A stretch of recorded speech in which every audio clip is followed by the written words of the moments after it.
Please join me in giving a very warm welcome to Professor Kwame Dawes.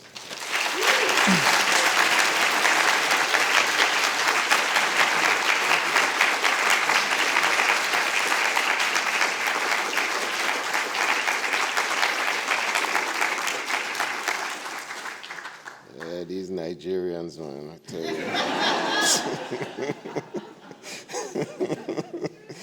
They're very good. It's so good to be here. I'm very honored, and thank you so much for that wonderful introduction. And listening to these awardees, I was in your position at some point, and just the thought of your work and my hunger to look at your work. I acknowledge you, I congratulate you. I'm reading the new biography of James Baldwin, and I'm struck again and again at how much money is mentioned. Like, people don't know this about writers, but we are always adding how much money can I do this with, and so on and so forth. And so this is a wonderful, wonderful thing. I want to acknowledge the entire operation of Windham-Campbell Prizes, the archive at the Beinecke Rare Books and Manuscripts Library, and of course the irrepressible Michael and his team for the fantastic work they do. I'm in conversation with a number of schoolmates of mine in the same year. We went through high school, which is in the context of the Caribbean, is 7 years together. And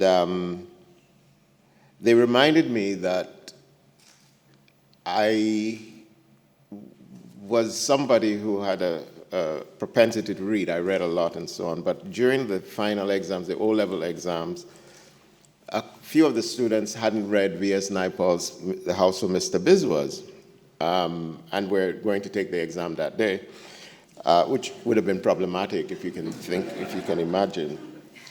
And so they asked me to tell them the story of The House of Mr. Biswas. And so in half an hour, I gave them a breakdown of the whole novel in detail, because it so moved me and it was so important to me. And 3 of them passed, 2 got distinctions. I didn't. So that's when I became a teacher. Today I'm going to talk about how I write, who I am writing for, in a piece called The Wide Borders of the Page. I'll begin with a quote from a conversation that I've been having with John Kinsella, an Australian poet, who will feature significantly in this talk. I begin with a brief snippet of his own work and my response to it. He says in a poem, "I can never think ahead to what I might write till yours arrives, Kwame. There are threads I expect to take up regardless, but I find myself pulling contrary always. And then there's the off-page exchanges that create other portals that grow over like new skin and sap on a broken tree. These annealings that can take decades before a torn-away limb is scaled off to form eye or navel on the greater body of the flooded gum." And then my response, which is a little lengthier, I'll read. "I do not fear writing. I fear the eyes of the world consuming these words. I fear publishing the second exposure of the failures of heart and then the failures of language. These days I have a dry mouth. I have held off checking Google for its meanings for fear of the biology of their revelations. Everything you see is a sign. My mouth grows dry easily like one who has been talking for so long, the body emptied of all effort. John, I'm now winded from these long breath lines. how 3/4 into things my language pauses for breath before being pushed forward 3 or 4 syllables, and every thought is stretched beyond elegance towards something that demands feeding, more images, more ideas, some long-winded revelation that crowds the room. This is a weak effort at criticism, the kind that happens when art is being made. The artist as neurotic critic with no reliable judgment over what has been wrought. I would prefer the solitary goose, remember that? The one that followed me across the neighborhood, barking into the silence of suburbia, teaching me a prairie lyric of lonesomeness, these offered in short quatrains, compact as a carefully built silo. I say prefer, but this is hardly my meaning. I trust more in what I already know. And there is a dance of assonance and gentle rhyme that suggests the artifice of meaning, something I have not effected here. And while I did try, I was weak without breath, satisfied only to have arrived at the wide borders of the page, and to then push beyond the unnatural caesura to something, yes, breathless in its unevenness. I have spent months carrying all my dreams beyond waking, and the encounter of terror with light is the haunting that overtakes my days. Why the deep anxiety, the short temper, the swirl of disquiet in my belly, the lines are too long. I imagine, or not the line, but the thing that is said long after it can be stopped, the extra yard, the extra thought. I think now in the elongation of all feeling, all thought, and like all such garments, the fabric does not return to its former beauty. Instead, everything now feels slack, the extra skin hanging, the stretch marks tattooing all surfaces. But mostly, I'm breathless, panting, longing to sit, bend my body so my head hangs low, so the dizziness will pass, so my breath will come back to me and soothe me. How and for whom are connected questions. For most of my writing life, I would have to say it's mostly for myself to discover what I think, feel, remember. Of course, I'm pleased when readers or listeners at readings say they like my work, but I've never written with any particular view of who my reader might be until quite recently, as I will shortly describe. Indeed, for much of my writing life, writing has been a matter of daily practice and the accumulation of huge quantities of poems in various states of completion. The busyness of shaping this material into books is often a much later one, and one where the internal architecture of the book is what's important. This process rarely has any sense of an imagined reader as its receiver. Writing for me has always been a kind of shelter, a place to understand myself, a place to understand the world as I see it and what I'm going through, and a place to have conversations with the literary histories that have shaped me, the social and political histories that have shaped me, my understanding of family. I find there's rarely any shortage of opportunity or prompting to write, but even so, I've invented my own exercises to ensure that I'm always writing. I've had for many years rituals of writing that have become so ordinary to me that I resist using terms that would normally be used to describe or define what I do. I've long accepted that what leads me to write is almost always some form of art, the visual arts, music, the writing of others. The journals I wrote at the beginning of my writing life confirm that this has always been a basic element in my process. In those journal entries, I wrote extensively about records I was listening to, plays I had seen or read, dance recitals I had been to, and poem collections I was consuming, novels, essays. During my most productive years as a playwright, I developed a practice that proved extremely fruitful. I had access to what was then the Creative Arts Center at the University of the West Indies. It's now called the Philip Sherlock Center. And because I had struck up a friendship with Scotty, the theater's caretaker, he allowed me into the theater whenever I wanted to get into it. The theater, when empty, was sometimes the coolest place on campus. I relished the feeling of being there, looking at the empty stage and thinking of ways to fill that space. When plays were being rehearsed by professional and amateur companies, I would sneak into the theater and sit high in the rafters and watch these rehearsals. I was learning a great deal about theater in ways that could not be described as any kind of intellectual process, despite reading such theorists of theater as Boal, Grotowski, Beckett, Brecht, Walcott, Fugger, Stanislavski, Brooke, et al. I would gain a great deal of understanding about the rhythms of a play by watching it from the first reading to the dress rehearsal. I rarely ever saw the actual run of those plays with a full-blown audience, often because I could not afford it, and sometimes because I had seen everything I needed to see as necessary for my apprenticeship. I discovered something quite important during those days. I got a visceral shock into creativity every time I walked into the set of a theater show. I would observe the set and start to write my play to fit the set, especially when the set was beautifully designed. What I was doing was working in response to form. The form was the set, and it was a vehicle into which I could create something new, but something constrained by the limitation of the space.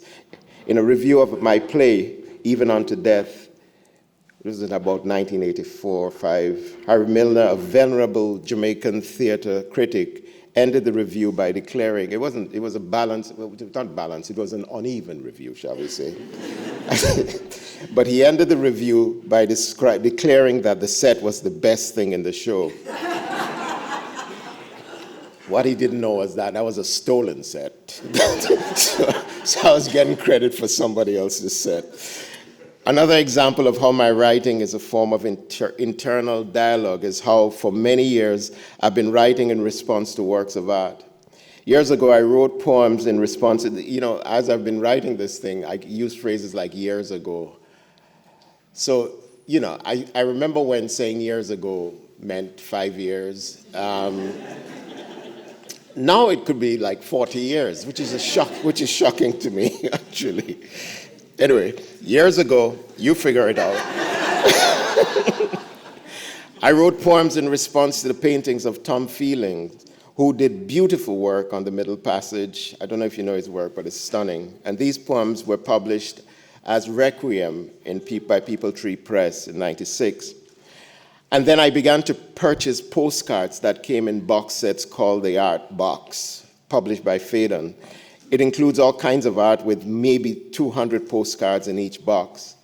My practice was to pick out a card and then start writing in response to it. I would be sitting at my desk working on something else, maybe marking papers, and getting tired of it, I would go to the art box, pull out a picture and think, okay, let me start a poem. And I would write a poem and put it in a folder called Art Box.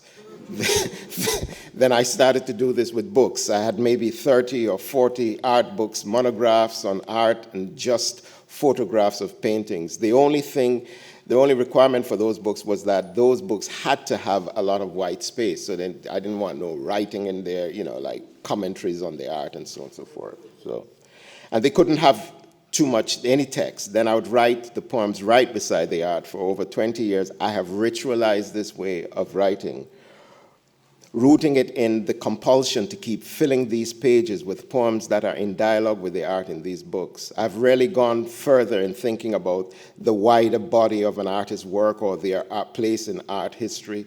It's not that I don't value the intrinsic quality of their work, but its purpose for me is as a prompt to writing. It's a trigger, a prompt, a guide, a provocation, among other words, to describe a process that I regard as fluid and utilitarian and somewhat predatory, maybe a little cannibalistic, like very aggressively stealing. I've ritualized this process. I never skip a piece of art in a book, nor do I look ahead. For a new session, I open the page to the next piece of art and start writing a poem in the blank space of the page.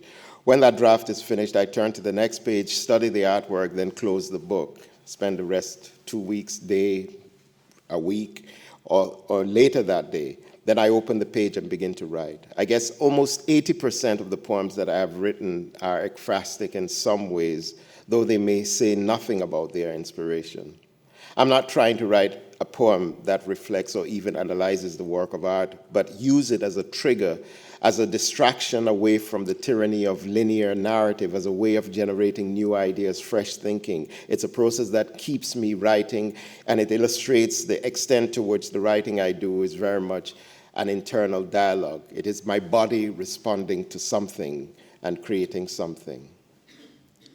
I write because I consider myself part of the tribe of poets that extends throughout time and the world, but I also consider myself a part of the tribe of my people who have fought to find ways to record our presence in the world against all odds. In this sense, I'm a small speck, but an important speck of continuity that says, we were here.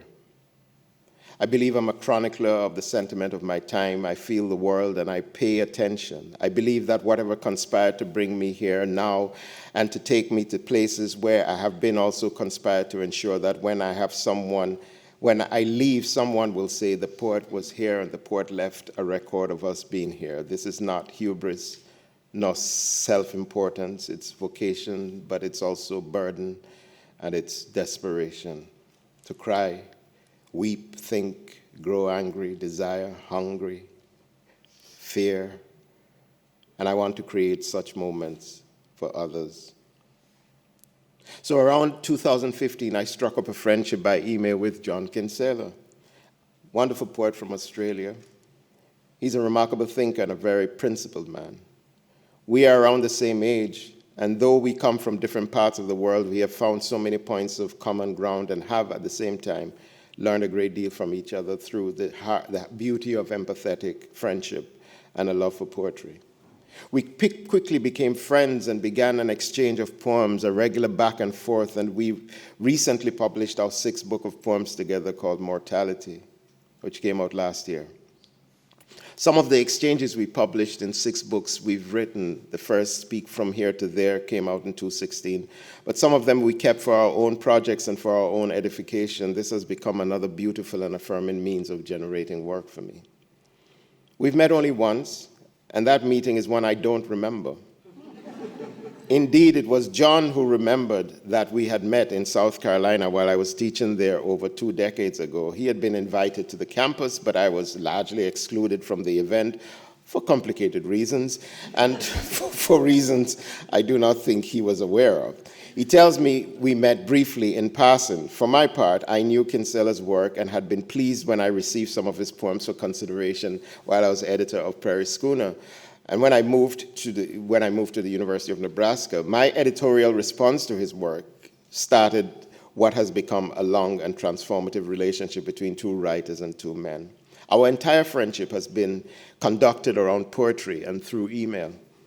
We are both men who grew up under the shadow of British colonialism, mine of the African and Caribbean complication of slavery, exploitation, and imperialist overreach.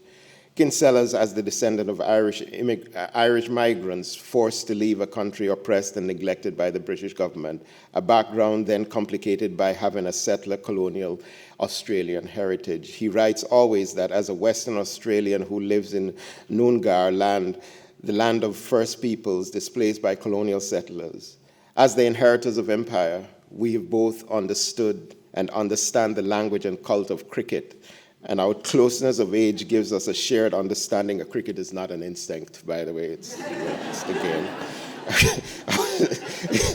A shared understanding of many things. Our educations were similar. We've read many of the same books, have developed similar anxieties, and share the same curiosity and eagerness to understand other cultures. But he is white, and I am black, and I am a Christian churchgoer raised by Marxists, while John declares himself a vegan, anarchist, pacifist whose spirituality does not live inside any organized religion. So, at the same time, we are profoundly different. But our vision of the global dynamics of this world has allowed us to engage things with a sense of justice, of humanity, and a deep concern for the liberation of the oppressed. He has lived in fascinating life and has built his deep commitment to environmentalism and social justice through genuine action and struggle. I have a great deal of admiration and affection for John Kinsella. I'm a poet of the great mythic and historic narrative of the African diaspora. This is my personal story and my family's story, and what I consider the story of my time. I've discovered in this understanding a powerful and expansive source of legacy, inheritance, pain, beauty, joy, mystery, and understanding. This is my legacy, and at the same time, it is not my legacy. But there is this body of mine. I write this body into the world, and the world has been writing this body as well, and it is this conversation that sits at the heart of my poems. It's why I write. But what is most pertinent about the themes of this lecture is that for the first time, I'm writing poems with a known and addressed reader, and this creates fascinating tensions and discoveries. As I am his first reader, I imagine in this exchange. This is something quite new in my writing life. I have to ask myself if I have found my ideal reader. What, if any, have been the consequences for what I write? Probably only someone else can judge that, but my feeling is that we might arrive at something extremely helpful and reassuring. In many ways, the tyranny of email, its speed, its capacity to haunt and to hunt us, and the way that the internet enables our obsessions and foibles made this project possible. Yet our impulses as people of the book and of the word were shaped before the internet. We grew up with letters and with a heavy understanding of the expense of long phone calls. I suspect that when we embarked on this exchange, we were simply upgrading our technology to accommodate what was essentially a much speedier letter exchange. I know that my obsession with a certain responsiveness to emails grows out of my weighing each email in the same way that I weighed letters, when they cost something in time and effort to get to me. I'm sure that is the sticky humanity embedded in the idea of correspondence and the ways in which we have felt free to exercise so many facets of our poetic impulses. And it is what holds together this Kinsella-Dawes exchange. We connect because we share a similar unbounded urge to write quickly, obsessively, jubilantly, with confidence, both in our abilities that it is worth doing. We are aware of our own quirks, gimmicks, and tricks, and so recognize the impoliteness of relying on them in an exchange that seeks, above all, to be sincere. We respect each other's craft, accomplishment, and seriousness about the subjects we touch on. So we know that writing well has to be the right thing to do, just as much as keeping up with correspondence in a timely way is the right thing to do. I knew right away that I would be stretched by John's writing, that I would be entering a rich, imaginative, and intellectual space, that the range and complexity of his personal experiences as a human being would add greater dimension to my own life. And certainly this exchange has pushed me as a poet, challenged me as a thinker, and forced me, because of the pattern it quickly developed of being as fully rooted in the present moment as possible, to think deeply and with the pressure of language about this world, this historical time that we live in. Dialogue has revealed that we are politically connected, though we come from quite different worlds. I think, too, that our dialogue has changed the nature of the political in my work, and both what I feel about it and my thinking about the idea of my work having a reader. I often speak of writing poetry out of my lived experience, the sentiments of my time, or the history of my body in the world. I do not feel burdened as a poet when faced with the knowledge of my place in the history of colonialism, slavery, and their attendant effects on those I call my people, as well as the world in which I live. Poetry, in fact, has long been a shelter for me and a kind of answer to that burden for meaning and understanding that comes with facing this history, this reality.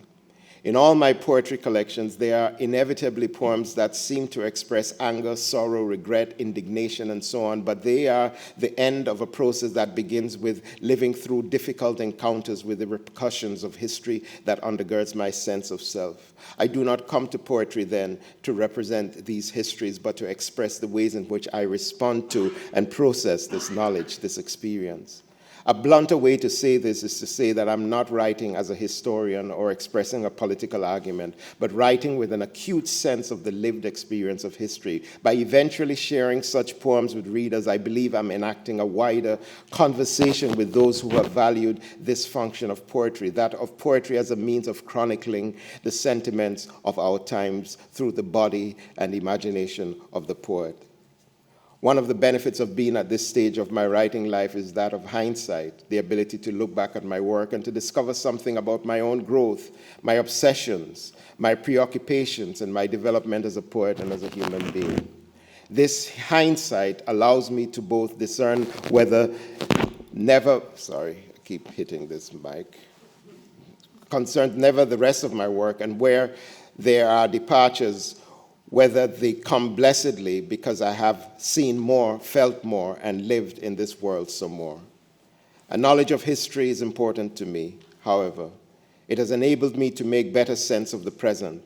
I think there's a truly liberating liberation between history and truth, and as a poet, I have found history as told in books, in archives, in oral accounts, in images, in films, in art, to be a truly powerful resource for my work, for giving it context and currency. It is therefore inevitable that my poems somehow are defined by whatever idea of history occupies me in the world. I see a knowledge of history as a profound privilege and necessity.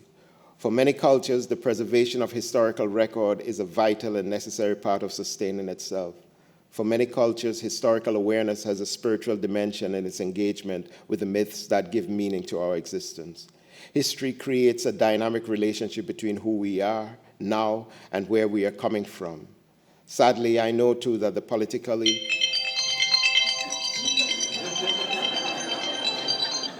That's my 5-minute warning. I'm very organized, but I don't know how to mute that damn thing.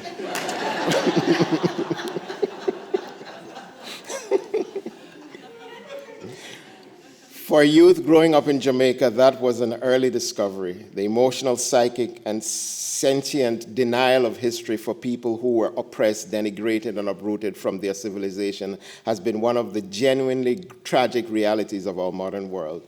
I'm not a distant observer of this fact. I live it as a black descendant of the enslaved people of the transatlantic slave trade and of European colonialism. Denying a people's memory is a weapon of power and control. For me, the art of making poems has always been a part of the recording of history, the defiant statement that we are here, that we were here. I write because I consider myself part of the tribe of poets that extends throughout time and the world. But I also consider myself part of the tribe of my people who have fought to find ways to record our presence in the world against all odds. In this sense, I'm a small speck, but an important speck of continuity that says, we are here, I am here, we were here. When my father died, he and I were on the cusp of starting to talk about art, about writing, about his past, because the rituals of parenting are complex, and in many ways, as I have seen, the time for those conversations arrives when a child is at a certain stage, a certain age. My father died unexpectedly, prematurely, suddenly, in an accident. And with his death went a world of things we could share, that he could share with me, teach me about being a writer, an artist, a man. I sensed this and I felt it, but I soon discovered that he had left something of that conversation in his art, both in that which he had published and especially that which he had not published. His letters, his scrapbooks, his drafts of poems, his speeches, his diaries. And I consumed them. I was trained by them, tutored by them. I have 3 children, and I have nieces and nephews, and maybe they will one day need this thing to see a whole life in art and to retrieve it, a flawed, complicated, honest self. And I feel that everything I write is an attempt to share the deepest self with them. It may be a fantasy, but it is startlingly true that at least it will be available. I will be available, and so I write out of a deep respect for them. That is what is at stake. I do not believe that we are all built with this need. but there are people in the world, in my family, and in my life who are, and what I leave for them may be important, urgent, and needful. I write to remind us again and again that we were here. I think this is the heart and power and beauty of poetry. Thank you very much.